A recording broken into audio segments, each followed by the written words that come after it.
बिजली की load shedding को खत्म करता है तो 4 जज बैठ के वज़ीर-ए-आज़म को चलता करते हैं। और कौन पीछे उनके? उसके पीछे जनरल बाजवा और जनरल फैज है। और आज डिफॉल्ट के दहाने पहुंचे हुए हैं हम। अगर पीडीएम जो है ये डिफॉल्ट से ना बचाते तो आज शायद पेट्रोल 1000 रुपए लीटर होता। जिन्होंने मुल्क को यहाँ तक पहुंचाया ये कैफरे किरदार तक पहुंचेंगे। ये लोग काबिल माफी नहीं है। ये नहीं कि हमें इंतकाम की कोई ख्वाहिश है, कोई इंतकाम की ख्वाहिश नहीं है, लेकिन मेरे मुल्क और कौम के साथ जो हुआ है वो मुझसे देखा नहीं जाता। नून लीग से एतराज है लेवल प्लेइंग फील्ड के बारे में। अगर नून लीग ने मैनेज किया, बंदोबस्त किया कि लेवल प्लेइंग फील्ड ना हो तो फिर मैं शिकायत उन्हीं के खिलाफ करता। अगर किसी और ने किया होगा तो फिर मैं वो किसी और का नाम ले रहा होता। मगर मैं स्पेसिफिकली जो पाकिस्तान पीपल्स पार्टी का लेवल प्लेइंग फील्ड के एतराजात है वो एक सियासी जमात के हवाले से।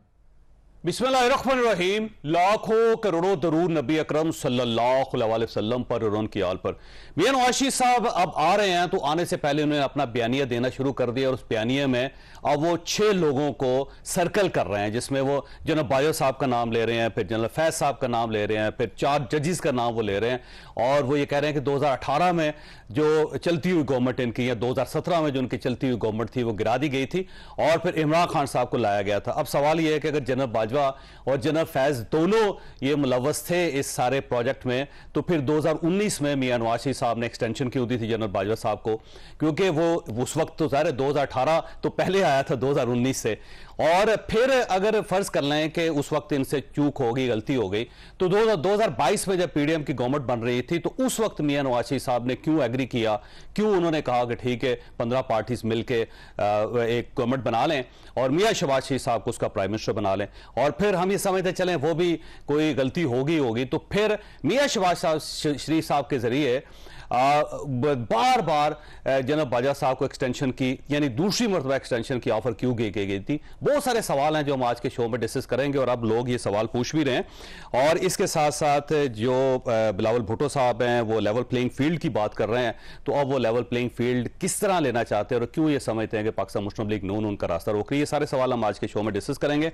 हमारे साथ तशरीफ रखते हैं फैसल वाडा साहब और मुस्तफा नवाज खोकर साहब, दोनों सीनियर सियासतदान हैं और आप इनके ख्यालात से मुस्तफीद होते रहते हैं। ये फरमाइएगा फैसल वाडा साहब, ये आपकी एक तस्वीर आपने बड़ी वायरल की, उसमें पीडीएम के सारे ही लोग उसमें मेरा खड़े थे प्राइम मिनिस्टर हाउस के सामने और आपने कहा मोस्ट वांटेड, तो उसके लिए चाहते क्या, वैसे क्या करना चाहते हैं? वैसे समझ नहीं आई मुझे। बहुत शुक्रिया जॉय साहब। देखिए जॉय साहब, सबसे पहले तो हमें ये देखने की जरूरत है कि 35 साल से इस भूख, बिलबिलाट, मुल्क की दुश्मनी, तबाही, गरीब आदमी को रोटी कपड़ा मकान से महरूम करने वाले लोग और जो उनकी भीख के वोट से लीडर बनते हैं और जो उन गरीबों को चीज़ों की ज़रूरत है, उन सब की फैक्ट्रियां इन सारे लीडर्स के पास है। ठीक, आटे की फैक्ट्री इनके पास, शुगर की इनके पास, चावल की इनके पास, कपड़े की इनके पास, घी की इनके पास, हर चीज़ की फैक्ट्री इन्होंने बना ली है। गरीब पिस गया, मर गया। ठीक है, यहां तक हम गिर चुके हैं कि एक गरीब आदमी रोटी खाने के चक्कर में अपनी 13 साल की बेटी को नौकरी करने भेजता है। आप उस जगह पे पीर और जज हजरात के वहां वो नौकरी करते हैं, उसमें उनके साथ जबरदस्ती जाब्ती होती है और जाब्ती का उनका कत्ल कर दिया जाता है, वो जो पीर कोई है। ठीक, और 4 दिन मीडिया की मेहरबानी दिखाता है, हम मातम करते हैं, पीटते हैं और फिर बेहस हो चुके हैं, आगे चल पड़ते हैं। ठीक, इसके जिम्मेदार कौन है? इसके जिम्मेदार ये 18 बुसीदा 3rd क्लास चोर, बेईमान, मकार, फौज दुश्मन, मुल्क के खिलाफ बयानियां रखने वाले बेईमान लीडर्स हैं। इन लीडर्स से अगर आप जान छुड़ा दें, मतलब जान कैसे छुड़ाएं? मैं आपको बताता हूं। आपको जमहूरियत है, आपको जमहूरियत का शौक है, जमहूरियत ने आपको सब कुछ तो दे दिया है और जमहूरियत का अगर शौक है आपको, तो इन्हीं जमहूरी पार्टियों में से अच्छे साफ सुथरे चेहरे आगे ले आए। कौन लेके आए सर?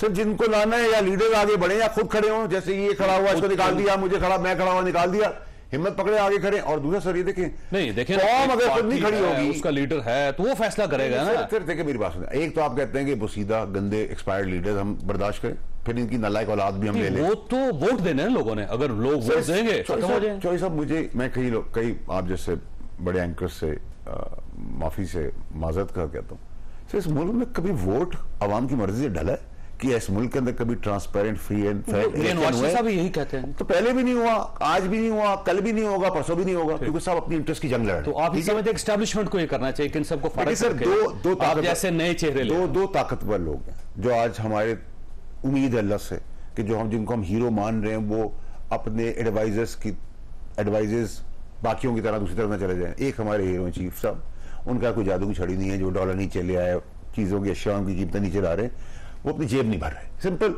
ये सारी चीज़ों में लीडर जेब भरते थे। और एक सिम्प डायरेक्शन कल चीफ जस्टिस साहब फाइजर साहब ने दिखाई है। पास परफॉर्मेंस भी उनकी है, ब्लंट है, दलेर है, एम्बेड के अंदर है, फ्रंट फुट पे खेल रहे हैं, बता भी दिया, मैसेज भी कर दिया, तो उम्मीदें बहुत बंद गई हैं। और जो बयानिया पीडीएम ने बनाया हुआ है ख्वाहिशात का महल, ठीक है कि वो चीफ जस्टिस साहब उनको क्लियर कर देंगे, सब कुछ होगा, तो मुझे तो नहीं लगता कि मायूसी और बदनसीबी और इनका जनाजा ही उठेगा सियासत का। तो आप ये समझते हैं ये दो हीरोज जो हैं बाकी सब विलन्स को खुद ही वो निकाल दें, सबको फारग कर दें, यानी चीफ जस्टिस ऑफ पाकिस्तान ऐलान करें कि सारी सियासी जमातें जो फारग हैं, सारे लीडर फारग हैं, ऐसा तो सर खैर और ये आर्मी चीफ साहब डंडा लें सर देखिए, वैसे सर डंडा तो दोनों के हाथ में, एक के पास यूं है और एक के पास यूं वाला है, तो डंडा है और लीडर भी डंडे की। तो आपकी सारी एक्सपेक्टेशन इन दोनों से? नहीं सर, मेरी उम्मीद है, मेरी ख्वाहिश है, मेरी दुआ है, लेकिन सर अब मसला ये पॉलिटिकल पार्टीज का भी नहीं रहा। जो गरीब का मसला आ गया है ना, एक्सक्यूज मी, अभी तक वहां लोग देख नहीं रहे। जिस डायरेक्शन में लोग निकल रहे हैं, रोटी और कपड़ा, मकान, दवाई, खाना पीना, बच्चों की मौत, गटर में गिर के मरना, ये एक ऐसी सिचुएशन में जा रहे हैं जिसको हम नहीं एंटिसिपेट कर रहे हैं, और इसको एंटिसिपेट करना जरूरी है। तीसरा चौधरी साहब सबसे इंपॉर्टेंट चीज ये वाहिद मुल्क है पाकिस्तान, बदनसीब है हम लोग कि इसमें एक साहब मिसाल के तौर पर इसहाक डार साहब है, 164 का कन्वेंशनल बयान देते हैं, मुल्क से मफरूर फरार हो जाते हैं 5 साल के लिए प्राइम मिनिस्टर के जहाज में बैठकर, 5 साल बाद आते हैं, सारे केसेस बंद, अगले दिन सेनेट बहाल, उसके अगले दिन मिनिस्टर ऑफ फाइनेंस बन जाते हैं, कर्जा चलाते हैं, सारे माफ कराते हैं केसेस, टेन्योर पूरा होता है, जहाज पकड़ते हैं, फिर लंदन चले जाते हैं। अच्छा, वैसे व्हाट्सएप इसमें ना इशू ये है कि जिन लोगों ने इनको भिजवाया था, तो जो लोग इनको वापस लेकर आए थे, आपको उन्हीं से तवक्को है कि वो इनको फिर फारिग कर देंगे और आपको बिठा देंगे, ये कैसे हो सकता है? बताइए, उनको इसहाक डार साहब को निकाला किसने था पाकिस्तान से? फिर इसहाक डार साहब को आने किसने दिया? मियां नवाज शरीफ को निकाला किसने था? मियां नवाज शरीफ को आने कौन दे रहा है? बिलावल भुट्टो को और जरदारी साहब को निकाल कौन रहा था? उनको ला कौन रहा है? बेनजीर भुट्टो को कौन लेके गया, वापस कौन लेके आया? तो कह रहे हैं आपके वो जो लोग पहले निकालते रहे, लाते रहे, वो भी इनको दोबारा निकाल के आपको ले। चौधरी साहब, हम खुल के बात कर लेते हैं, जिधर आप इशारा कराए में बातें करें, मैं खुल के बात कर लेता हूं।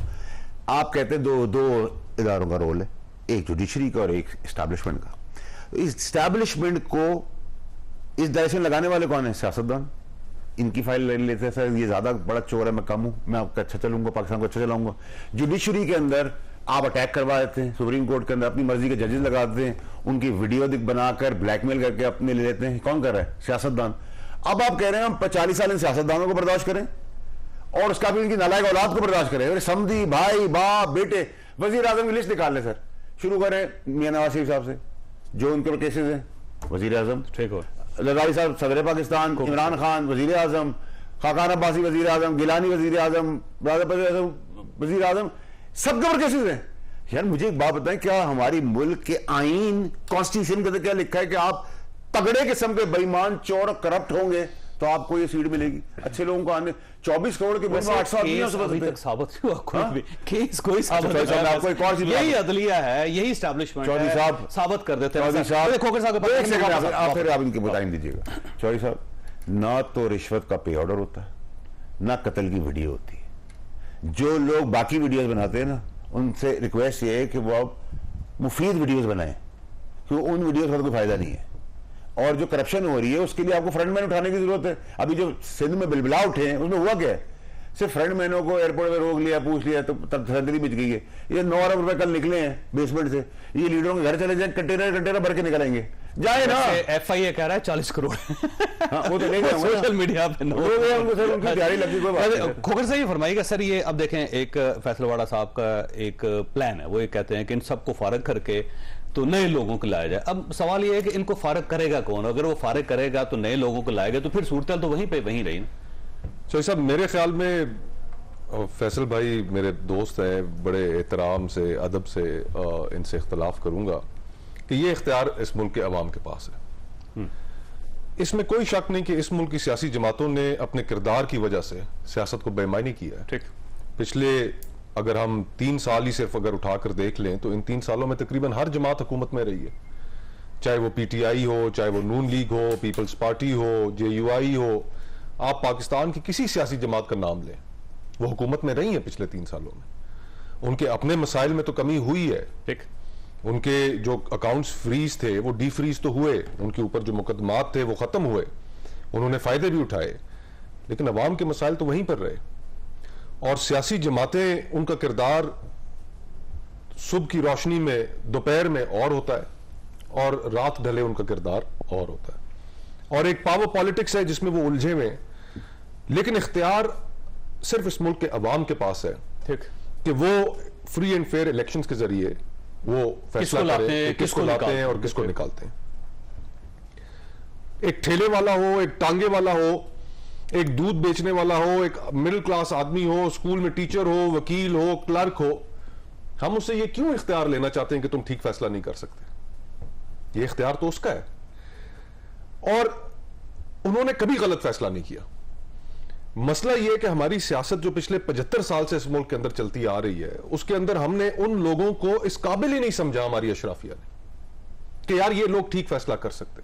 ठीक, हालांकि हर मौके पे उन लोगों ने अपनी जो सिमत की निशानदेही की, जिनको उन्होंने पजीराई दी, वो उन्होंने ठीक पजीराई दी। ठीक, मैं आपको एग्जांपल्स देता हूं चौधरी ठीक। साहब। मोहतरमा फातिमा जिन्ना साहिबा के खिलाफ इलेक्शन रिग हुआ, लेकिन लोगों ने वोट दिया, लोगों ने वोट दिया, लोग खड़े हुए, लोग खड़े हुए एक डिक्टेटर अयूब खान के मुकाबले में, और फातिमा जिन्ना साहिबा को लोगों ने वोट दिया। साने मशरिकी पाकिस्तान हुआ, लोगों ने भुट्टो साहब को वोट दिया। गलतियां हर सियासी लीडर की अपनी जगह पे मौजूद है, लेकिन अवाम ने जो फैसला किया वो ठीक किया। 88 के अंदर उन्होंने शहीद बीबी को वोट दिया, एक आस थी, एक उम्मीद थी कि ये ज़िया का मार्शल लॉ और जबर और खौफ, लोगों ने ठीक फैसला किया। पीपल्स पार्टी अगर प्रोग्रेस नहीं दिखा सकी तो लोगों ने नवाज शरीफ को वोट दिया, ठीक फैसला किया। 2008 से 13 तक पीपल्स पार्टी की हुकूमत थी, वो बिजली का मसला नहीं हल कर सके, वो लोगों की और मसाइल के ऊपर तवज्जो नहीं दे सके।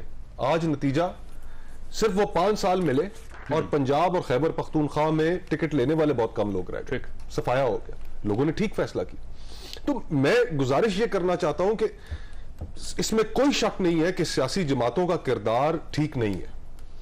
वो पावर पॉलिटिक्स में इस बुरी तरह उलझे हुए कि उनके लिए अवाम के इश्यूज मैटर नहीं करते। ठीक, आज चौधरी साहब इस चीज के ऊपर गुफ्तगू सियासी जमातों के लिए अहम नहीं है कि इस वक्त लोग अपना बिजली का बिल दें, घर का किचन का खर्चा चलाएं, बच्चों की स्कूल की फीसें दें, पेट्रोल है, गैस है, उनके आप गुफ्तगू सुने, उनकी गुफ्तगू ये है कि हमें लेवल प्लेइंग फील्ड नहीं मिल रही, और फिर उसके अंदर मजा का खेज चीज क्या है कि खुद 16 महीने है हुकूमत में रहे। अच्छा, अब मियां साहब का देखें, वो एक है ना इस्तेलाह हम इस्तेमाल करते हैं, अंग्रेजी की है, मुहावरा है, थिएटर ऑफ एब्सर्ड। ठीक, अब मियां साहब कहते हैं कि जी जनरल बाजवा जिम्मेदार है, तो भाई आपने एक्सटेंशन क्यों ना देते? तो ये क्या खड़े हो जाते हैं, खड़े हो जाते, हाँ, कहते नहीं एक्सटेंशन देंगे।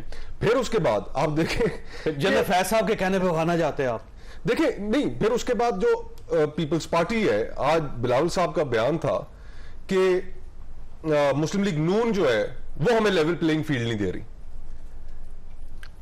कराची में एमक्यूएम कह रही है कि पीपल्स पार्टी हमें लेवल प्लेइंग फील्ड नहीं दे रही। हाँ सर, वो मुतालबा कर रहा है, सब अपने अपने हिस्से की तकदो कर रहे हैं। अच्छा, वैसे ये हमारा मुतालबा किससे कर रहे हैं? वैसे एक सवाल है आपके पास, मैं ब्रेक लेनी है, सवाल है किससे मुतालबा कर रहे हैं कि लेवल प्लेइंग फील्ड दी जाए? वैसे अब तारीखी तौर पे अगर ये बात लेवल प्लेइंग फील्ड की करनी थी तो या तो आप इलेक्शन कमीशन ऑफ पाकिस्तान से मुतालबा जाके घेराव करें, उनके सामने बैठ जाए, आप निगरान हुकूमत से करते, हुकूमत से बात करें, आप अदलिया को कहते, आप एस्टेब्लिशमेंट को कहते, लेकिन आपने कहा मुस्लिम लीग नून दे रही है, मुस्लिम, क्योंकि वही बात जो इन्होंने की कि वो कुछ 60-63 लोगों का हमने सुना कि उनका नाम आ गया है, तो अब मुताद है कि यार कि कहीं और कोई खता ना हो जाए। अब एमक्यूएम को आप देखें, अब उन्हें यह लग रहा है एमक्यूएम को कि जी सिंध तो शायद पीपल्स पार्टी के पास जाना है, तो हमारे लिए लेवल प्लेइंग फील्ड कहां रहेगी? अवाम कहां है जिन्होंने वोट देना है, जिन्होंने फैसला करना है? अच्छा, मैंने ब्रेक लेने की अहमियत नहीं रहेगी। एक सवाल आपके पास छोड़ के जा रहा हूं कि लेवल प्लेइंग फील्ड जो है वो लेनी किसने किसके साथ है? कहीं ऐसा तो नहीं है कि पाकिस्तान पीपल्स पार्टी का ख्याल ये था कि नवाज शरीफ को नहीं आने दिया जाएगा और अब वो आ रहे हैं तो उनको फील हो रहा है कि ये ज्यादती हो रही है हमारे साथ, अगर वो ना होते तो शायद हम जीत जाते। छोटी सी ब्रेक को ब्रेक के बाद दोबारा प्रोग्राम में दोबारा खुशामदीद। खोखर साहब ये फरमाइए कि कहीं ये नूरा कुश्ती तो नहीं है पाकिस्तान पीपल्स पार्टी और पाकिस्तान मुस्लिम लीग नून के दरमियान, कदों से आप बोलते रहे फिर हम इधर से बोलना शुरू कर देंगे और हो सकता है हम दोनों को लेवल प्लेइंग फील्ड मिल जाए? केक के सारी मुझे तो इस तरह लग रहा है कि आपस में उलझाव इसलिए है कि केक का बड़ा हिस्सा किसके पास जाएगा। ठीक। और बजाय इसके कि हम इन चीजों के ऊपर तवज्जो दें कि मुल्क आज गैर मामूली हालात का सामना कर रहा है। दीर चित्राल में टीटीपी ने हमला किया, बाकायदा अफगानिस्तान के जो तालिब थे, जो हुकूमत है वहां पर, वो इतना बड़ा हमला, इंटरनेशनल बॉर्डर के ऊपर हमला उनकी रजामंदी के बगैर हो ही नहीं सकता। बिल्कुल सही बात। मकबूजा कश्मीर में जो बॉर्डर के ऊपर जब हुआ, जी, बॉर्डर के अंदर उन्होंने चौकी बनाने की कोशिश की पाकिस्तानी सरजमीन पे। फिर 2024 में इंडिया में इलेक्शन है। पिछले इलेक्शन के दौरान हमने देखा कि वो पुलवामा वाला इंसिडेंट हुआ, ट्रूडो साहब की स्टेटमेंट आ गई जो इंडिया ने कनाडा के अंदर कनाडा के अंदर सिख देखे, वो लीडर था, बड़ा ठीक ठाक लीडर था, उसको कत्ल कर दिया वहां पे। और हमारी अपनी जो मईशत है इस वक्त वो इतने सीरियस हिचकोले खा रही है। ये 26 रुपए आपने पेट्रोल महंगा किया, वटा सट्टा की, मैंने एक साहब आए उनका ये माशी वटा सटा हुआ है। माशी वटा सटा, ये तो मैंने पहली दफा इस्तेलाह सुनी है, क्या मतलब है आपका? कहते हैं जी 30 रुपए डॉलर कम किया तो 26 रुपए का पेट्रोल बढ़ा दिया। स्टॉप टू स्टॉप किराया जो है वो 50 रुपए हो गया। अब 2 स्टॉप अभी ये और बढ़ने लगा, ये क्योंकि इंटरनेशनल मार्केट में रेट बढ़ रहा है और ये 400 तक चला जाएगा पेट्रोल।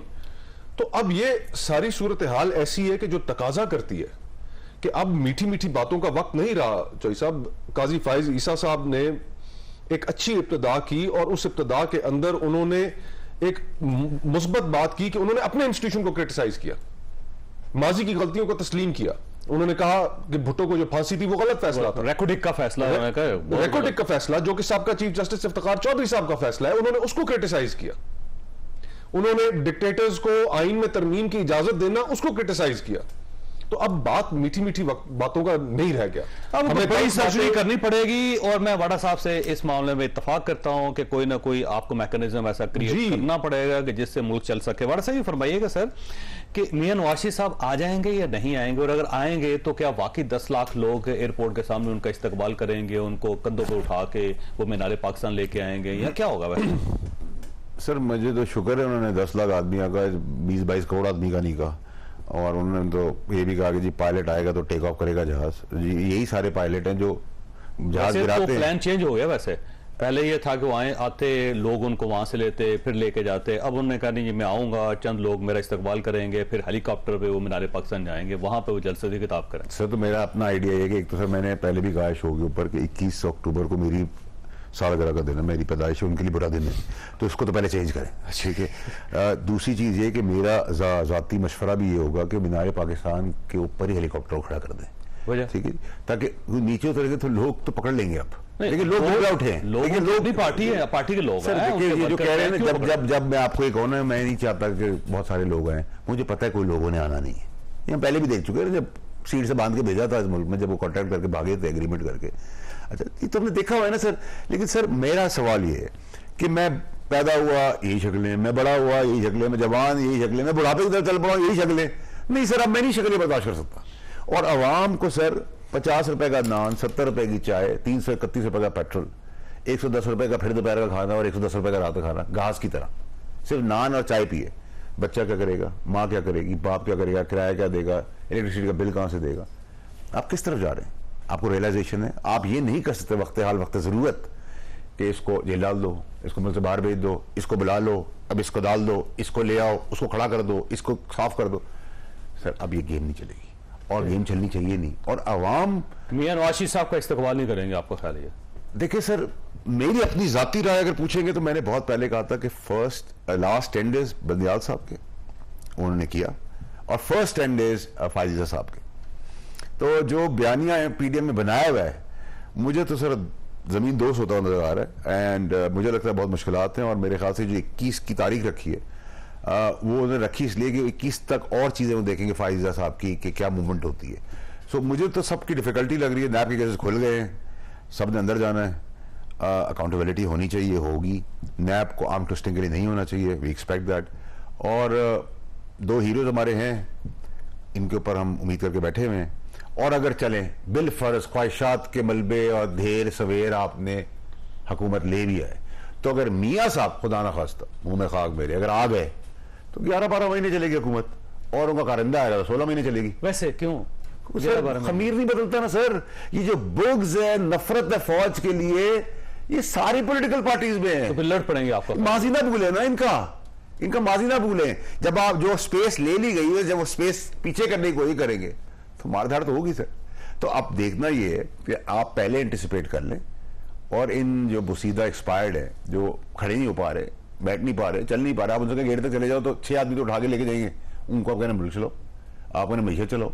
जिस आंख से आप फोन नहीं खोल सकते, उस आदमी को आप कह, फिर उसके बड़ी चीज क्या है, कह रहे नालायक औलाद जो है ना, उसको भी बर्दाश्त करो। समझी और देवर भाई बहन, बाप की कंपनी चलाओ, मुल्क को जिस तरह करना है, ठीक। फिर ये ड्रामा नहीं चल सकता। पब्लिक को, स्टैब्लिशमेंट को, अदलिया को, मीडिया को, आपको, मुझे, हमें अपनी बेहिसी खत्म करनी पड़ेगी, ठीक है। और अगर आपको अपनी औलाद की फिक्र नहीं है तो मुझसे ना एक्सपेक्ट करेंगे मैं आपकी औलाद की फिक्र करूँ। आप खड़े होंगे तो मैं खड़ा हूंगा। अवाम बिरयानी इस हद तक पेट के लाले पड़ गए कि बिरयानी पे आईडी कार्ड दे देते हैं। सरदार, पीर, जितने भी बड़े बड़े नाम हम सुनते हैं, चौधरीज, इनके पास आईडी कार्ड की पाइलें होती हैं, बंदे बंद कर देते हैं उनके, वो गरीब हैं, उनको पढ़ाई लिखाई आज तक इसलिए नहीं दी कि अच्छे बुरे की तमीज ना सीख सके। ये 70 साल सर, आप, मैं आखिर में चॉइस, आप इन सबको बुलाए ना, इनको बोलें कि भाई ये हमें बयानिया नहीं चाहिए, हमें मंशूर चाहिए कि 20 रुपए की रोटी, 20 रुपए की चाय, 150 का पेट्रोल, 150 का डॉलर। वो लिख देंगे, वो कोई मसला नहीं सर, वो हर बात कैसे करके देंगे। वो जब का मंशूर खोलेंगे जिस पार्टी का, यही चीजें लिखी होंगी सर। ऐसा लगता है एक ही बंदे 50 रुपए के स्टैम्प पेपर पे यार, हमने अदलिया को भी प्रेजेंट नहीं जाने दे रहा था ना आपने, क्यों जाने दिया? मैं तो उस वक्त भी कैबिनेट में चीखा हूं, हमारी जाली रिपोर्टों की वजह से, खास की वजह से, कोर्ट्स की वजह से वो गया है। खास की वजह फैज साहब की वजह से, खास में बहुत सारे भी होते खास ये थे ना, और कौन थे? चले उनको मान लें, क्योंकि अब तो ख्वाजा आसिफ साहब मान रहे हैं कि एस्टैब्लिशमेंट की वजह से गए थे। तो सर हमारी पंजाब गवर्नमेंट ने झूठी रिपोर्टें बनाई थी, हमने काबीना पे उसको छोड़ किया था। हम तो क्लियर थे सर अपनी जिंदगी। आज हम दोनों जो है पार्टी लेस, हम बड़े खुश हैं, अपनी बात करते, खुल के बात करते, बांध के हाथ ना किसी के पीछे, इंशाल्लाह कभी खड़े होंगे।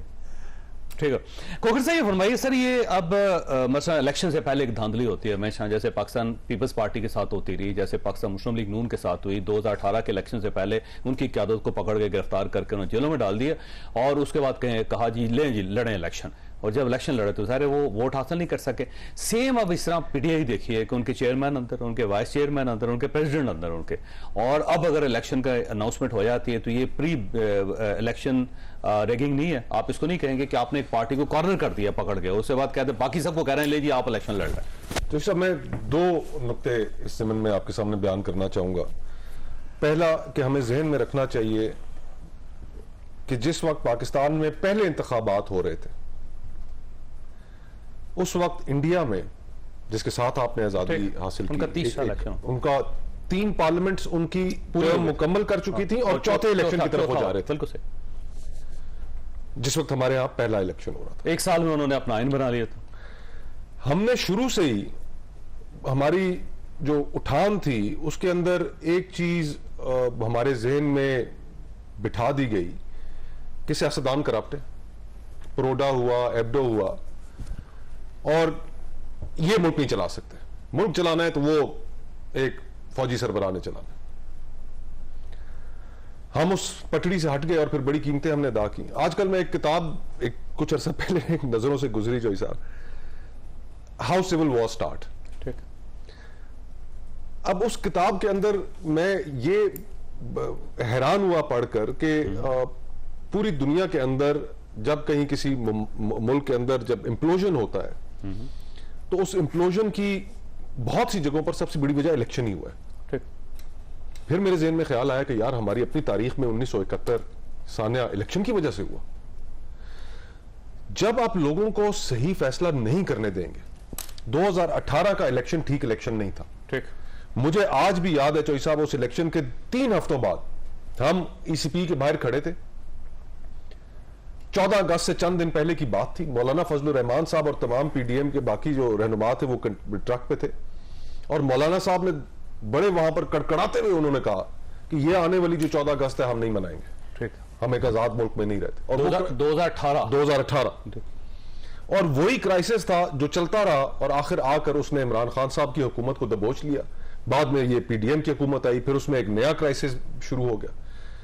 तो अगर 2023 या 24 के जो इलेक्शंस हैं वो अगर फ्री एंड फेयर नहीं होंगे तो हम कौन सी दुनिया में रहते हैं कि ये समझते हैं कि ये आने वाली- फैसला कौन करेगा कि ये फ्री एंड फेयर है? क्योंकि पीटीआई नहीं मानेगी उस इलेक्शन को। पाकिस्तान पीपल्स पार्टी ने आज से कहना शुरू कर दिया अगर पाकिस्तान पीपल्स पार्टी सिंध से भी हार जाती है वो इस इलेक्शन को नहीं मानेगी। मौलाना फजलुर रहमान साहब अगर प्रॉपर सीटें उनको खैबर पख्तूनख्वा से नहीं मिलती वो कहेंगे रिग हुआ है, और पाकिस्तान मुस्लिम लीग नून अगर गवर्नमेंट नहीं बना पाती तो वो भी कहेगी जी हमें लेवल प्लेइंग फील्ड नहीं दिया गया। तो नहीं मानेगी कोई पार्टी। देखिए काजी साहब, एक जो फंडामेंटल फर्क है ना वो है मौजूदा चीफ जस्टिस का, ठीक, मौजूदा सुप्रीम कोर्ट का। काजी साहब ने अच्छी इब्तिदा की कि उन्होंने तमाम फुल कोर्ट बिठाई। आज इलेक्शनों के ऊपर बहुत बड़ा सवालिया निशान है, पता ही नहीं है कि इलेक्शन होने भी है या नहीं होने, ठीक, कब होने, कैसे आप इलेक्शन कमीशन को नहीं पता, इवन इलेक्शन कमीशन को नहीं पता। आप कैसे एक्सपेक्ट करते हैं कि आपने एक ऐसे एफसी बनाई है कि मुल्क के अंदर हम इन्वेस्टमेंट खींच के लाएं जहां पर यह ना पता हो कि इलेक्शन कब होने हैं, हुकूमत किसके पास जानी है, वो हुकूमत कौन सी होगी, वो कैसे लोग इन्वेस्टमेंट करेंगे। तो एक मुनफरिद चीज ये है कि इसमें एक तारीखी बोझ है चीफ जस्टिस साहब के कंधों पर। पहली चीज, इलेक्शनों का इनेकाद का ऐलान होना चाहिए, सुप्रीम कोर्ट इंश्योर करे कि इलेक्शन हो। एक साल से आपकी 2 सूबों के अंदर केयर टेकर गवर्नमेंट्स बैठी हुई है जो 90 रोज से ऊपर रह नहीं सकती। ठीक। अब तो बल्कि वो एग्रीमेंट्स भी कर रही हैं। जी हाँ, सीएम दूसरे मुल्कों में जाके तो ये एक सेटलमेंट्स कर रहे हैं। एक अजीब अनकॉन्स्टिट्यूशनल चीजें हो रही हैं। और अगर इस तरह के आपस में डिसएग्रीमेंट्स होते हैं तो फिर हमारे पास अगर सुप्रीम कोर्ट अपना उस एतमाद को बहाल कर लेती है जो उसने खोया है, तो अगर किसी फरीक के साथ भी ज्यादती होती है तो सुप्रीम कोर्ट काजी साहब उसको करेक्ट कर सकते हैं। तो मेरे ख्याल से ये एक करेक्शन बहरहाल कहीं ना कहीं करनी पड़ेगी, इसके बगैर नहीं काम चल सकता। मैंने ब्रेक लेनी है। वाड़ा साहब आपके पास एक सवाल छोड़ के जा रहा हूं कि ये फरमाइएगा कि पीटीआई का क्या बनाएगा अगर फर्ज करें आप ये कहते हैं कि इलेक्शन होने चाहिए, फ्री एंड फेयर होने चाहिए, तो फिर जाहिर पीटीआई का भी हक है कि वो भी इलेक्शन लड़ सके। आप उनकी सारी क्यादत को जेल में रख के फेयर एंड फ्री इलेक्शन कैसे करवाएंगे? थोड़ी सी ब्रेक को, ब्रेक के बाद दोबारा प्रोग्राम में दोबारा खुश आमदीद। वर्ड से ये फरमाइएगा कि पीटीआई जाहिर है बड़ी पार्टी है और आप उस पार्टी का हिस्सा भी रहे, और अब उनकी तीनों की आदतें हैं, उसमें चेयरमैन अंदर, वाइस चेयरमैन अंदर, फिर उनका प्रेसिडेंट भी अंदर। और जब ये सूरत हाल हो तो फिर मुल्क के अंदर एक इलेक्शन भी होना चाह रहे हैं, और इलेक्शन जो है उसको फ्री एंड फेयर भी करना चाह रहे हैं, और फिर ये भी कोशिश है कि उसके ऊपर ठप्पा लगे कि बड़ा जबरदस्त इलेक्शन हुए। तो ये कैसे हो सकता है? चॉइस आपको कितना टाइम हो गया एंकर बने हुए? मुद्दत ही हो गई, जब तो ऐसा लगता है पैदा ही इधर ही हुआ। वैसे अंदाजन वही शो को 16 साल हो गए, जर्नलिज्म में को 31 साल हो गए। 31 साल हो गए सर। तो सर 60 साल में तो फ्री एंड फेयर इलेक्शन हुए नहीं, और अगले 60 साल भी नहीं होंगे। तो आप ऐसी ख्वाहिश क्यों कर रहे हैं? नंबर 1। तो नंबर 2 ये कि जो ख्वाहिशात की मबनी अगर बन भी जाती है हुकूमत, तो अगर मियाँ साहब खुदा ना खास्ता हुए तो 12 महीने 11 महीने, तो जितना आप कहते को बर्दाश्त करें उतना उसको बर्दाश्त कर लेंगे। ठीक है, होना तो है, कारकुन आ जाएगा तो अगर मियाँ साहब आगे तो लड़ पड़ेंगे एस्टेब्लिशमेंट से दोबारा। खमीर में है ना सर, ये बुग्ज नफरत खमीर में भाई, ये सारी पार्टियों के अंदर है। ये चाहते हैं फौज खत्म हो जाए, जुडिशरी खत्म हो जाए, ये गरीब बच्चों की चमड़ा खींचे, उनके जूते बनाए, मुल्क को लूटे, जो हमारे बड़े बड़े कायदा का मजार है उस पर बिल्डिंगें खड़ी कर दें। ठीक है, ये इनके प्रोग्राम, इनके प्लान्स हैं। ये आते हैं, मजे करते हैं, इक़्तिदार लूटते हैं, डील करते हैं, मुल्क से बाहर चले जाते हैं। अच्छा, जिसको आप रोकते हैं ईसीएल पे, वो वैसे 10,000 गज के घर में रहता है भाई, उसकी यहां भी जन्नत है, बाहर मुल्क चलेगा वहां भी जन्नत है, तो फर्क तो पड़ नहीं रहा उसको। ठीक है, 9 अरब आप निकाल रहे हैं भाई, गरीब को आप क्या इंसेंटिव दे रहे हैं? कंफ्यूजन है ना, इस कंफ्यूजन को दूर करने के लिए देखें अभी सारी पार्टियों ने साथ मिलके मर्दमशुमारी को पास कर दिया।